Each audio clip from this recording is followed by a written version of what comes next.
And the question is, what can we do right now? Yeah.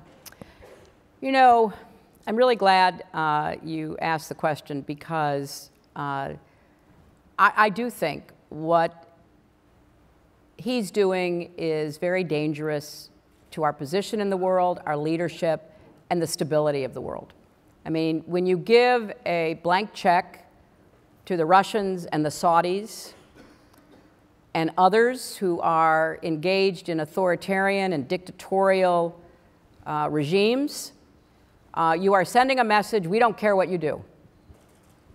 And that message will be heard. Now, we weren't always able to control what others did, but we sure made it clear we didn't think it was a good idea to engage in invasions and mass murders and other things that we see from the Philippines to the Middle East.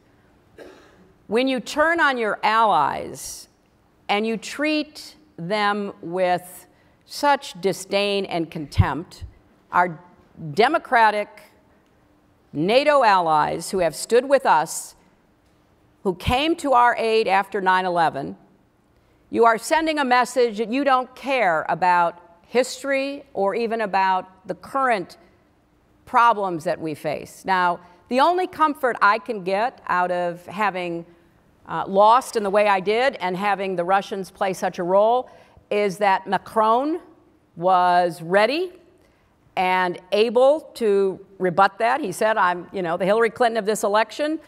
And they had certain institutional and media protections that we don't have. But he also was really smart about how he dealt with it. And it also has given a lot of good understanding to Angela Merkel and her team as she moves toward her election, okay? And I think that is important, because we need to reform democracies, we need to reform economies, we need to deal with some of the issues that are coming at us, like artificial intelligence and robotics and what the heck we're going to do with all these people who are not going to have jobs. There's lots of big questions that the democratic world has to face, including Israel. But we cannot stand idly by and allow Trump to continue to undermine the very strong foundation based on values that we in democracies share. Politicians come and go, but these values and the role that they played in stabilizing the world after the worst war in humanity is critically important. You mentioned climate change. Apparently they're debating in the White House whether to pull out of the Paris Agreement. There are only 2 nations in the world that are not signatories to the Paris Agreement: Nicaragua and Syria.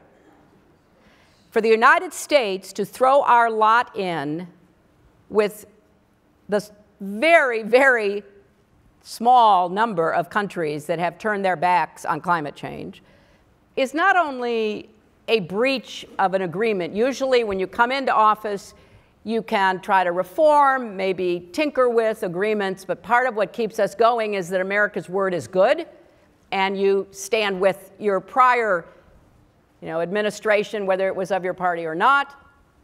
They're looking to throw all that out the window. But what's really stupid about it is they're throwing out the economic opportunities that being part of the Paris Agreement provide for the United States.